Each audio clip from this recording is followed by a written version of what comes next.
Yes, a very good evening and you're very welcome to Lorna Porca, your weekly GA show here on WLR. It's Gavin Whelan standing in for Tomas McCarthy. Another jam-packed show for you this evening. Shortly we'll hear from Michael O'Brien, the Eastern Board Chairman, ahead of the first big weekend of Championship action returning. Let's hope it goes off well. We'll hear from Owen Brannock, the Daisha Og Games Development Manager, ahead of the start of the Kellogg's GA Cool Camps, which get underway next Monday. Declan O'Mara, the Daisha Draw Coordinator, about their return date later on next month. And our club visit this week will feature Ballyduff Lower GA about their ongoing development work and indeed on it being good to be back on the GA pitch.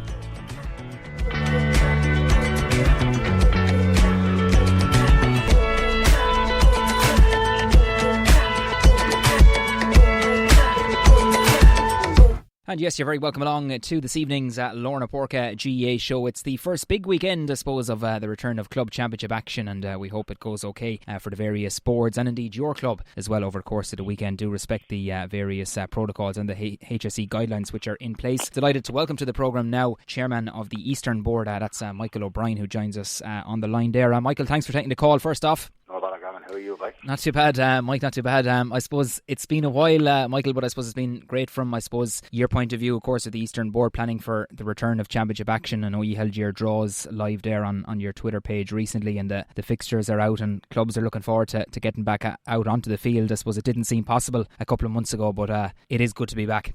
Oh, it's great to be back, Gavin, and it didn't seem possible a couple of months ago, like with everything going on, but thankfully we're in a position to go ahead with it. And just before we go any further, I'd just like to thank our sponsors for staying on board with us. Like, you know, it's Terry Kendi and Tony Cowan and John Murphy and White Bear and Eddie O'Donnell there.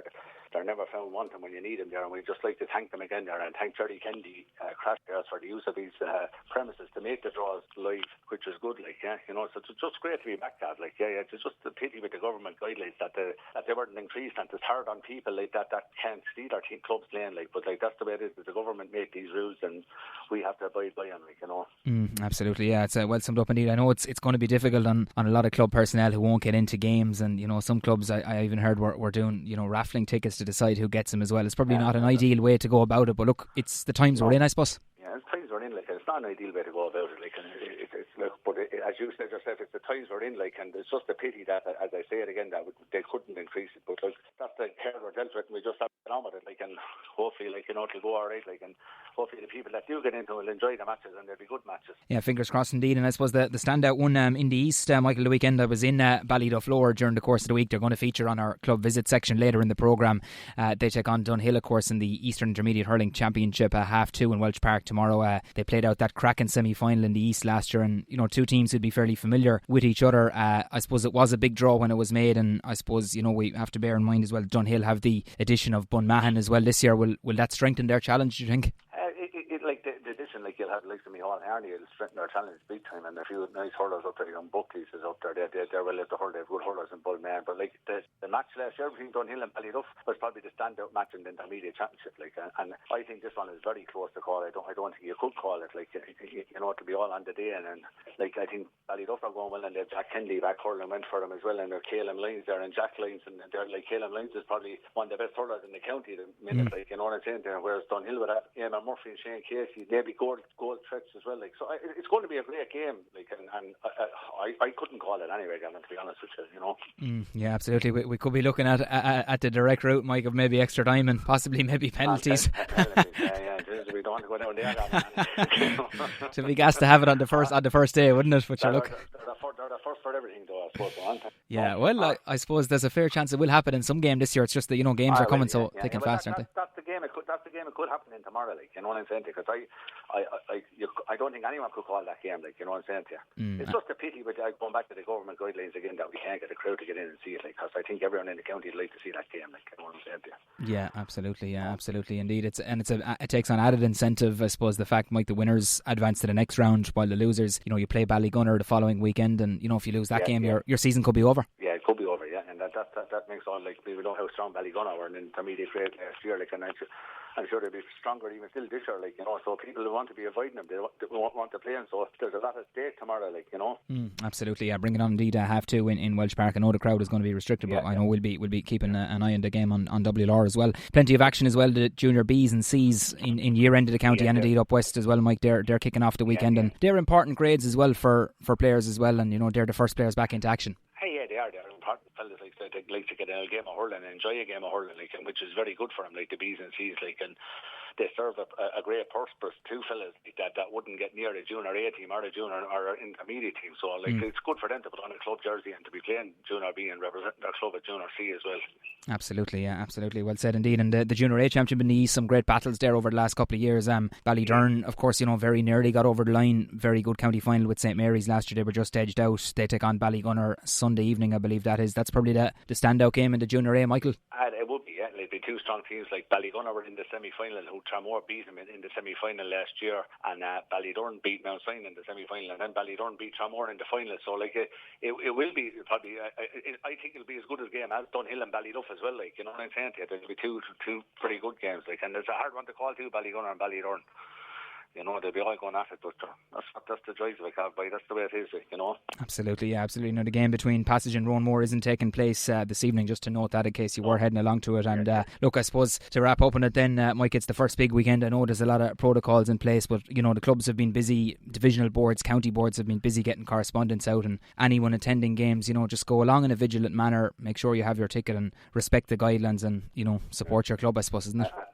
It is the government guidelines, and like as you said, the two divisional boards and the county boards, the executives, they have been working extremely hard to try and get this right and make sure that everyone is safe because they are going to the matches, and we've been working hard the last 2 weeks to try and just make sure that these matches will take place in a safe manner, and that everyone will have social distance, and that if they want to wear a mask, well, they have to wear a mask. They can wear a mask. It's entirely up to them, you know what I'm saying to you.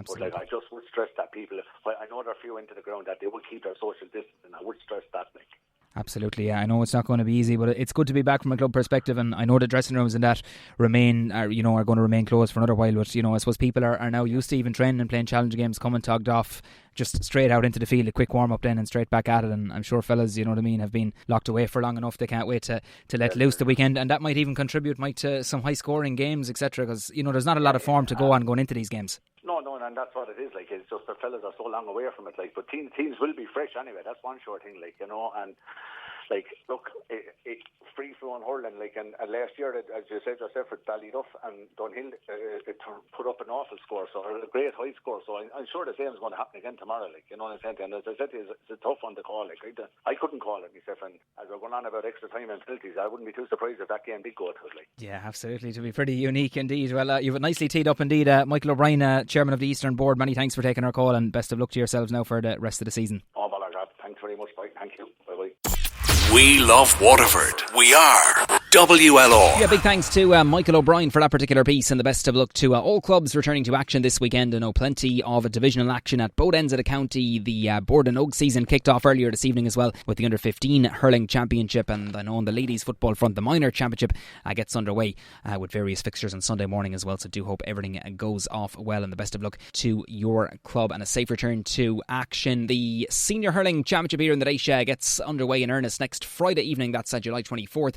Ballygunner begin their bid for 7 county titles in a row when they take on Tallow. That's at 7:30 in Fairfield. On Saturday, then the 25th, Ballysaggart return to the Senior Hurling Championship for the very first time in their club's history. They take on De La Salle at 7pm in Fairfield. And then 2 games on Sunday. Mount Sion and Clonea is an all-Eastern affair in Welch Park. Throws in at 2 o'clock, and the weekend action concludes next weekend. That's July 25th with an all-Western affair. Dungarvan taking on 4 Mile Water, 6:30 in Fairfield. We're going to be hearing from the Waterford County Board on Monday's programme. Quick preview of those fixtures and about the various protocols, etc. that will be in place. But looking forward to those games the following weekend. And the GA in mourning, of course, earlier on this week. Former Cork footballer Kieran O'Connor died from cancer at the age of 40. Won the 2010 All-Ireland winner and father of 3. Was first diagnosed with cancer when a type of bone tumour called Ewing's sarcoma was discovered in 2017, just weeks before the birth of his 3rd child. He was from the Ahada GA Club in East Cork, and the Friends of Kieran group organised a number of fundraising initiatives after his diagnosis, and there was great work went on there behind the scenes. Described as a teak, tough defender, he won an All-Ireland medal with Cork in 2010, of course, when they beat Down in that particular decider. He made his Cork debut in 2004 and would win 3 Munster titles and start in 2 All-Ireland finals in a career that peaked in landing the Sam Maguire in 2010, a year before his final outing in a red jersey. very sad news indeed. Our Yishte, Gareva Onam, and from all of us here in WLR and indeed the wider GA community, we extend our deepest sympathies to his family and friends. Much more coming up in part 2 of this evening's Lorna Porca. Do indeed stay tuned. Want to be cool for life? Take part in Kellogg's GAA Cool Camps this summer. If you're aged 6 up to 13, you'll love these camps. There's so much to do. Learn new skills with brilliant coaches, play GAA games and make friends for life. You'll even get free GAA gear and a backpack too. See special packs of Kellogg's Cornflakes and Kellogg's Rice Krispies. Register now at gaa.ie/Kellogg's Cool Camps.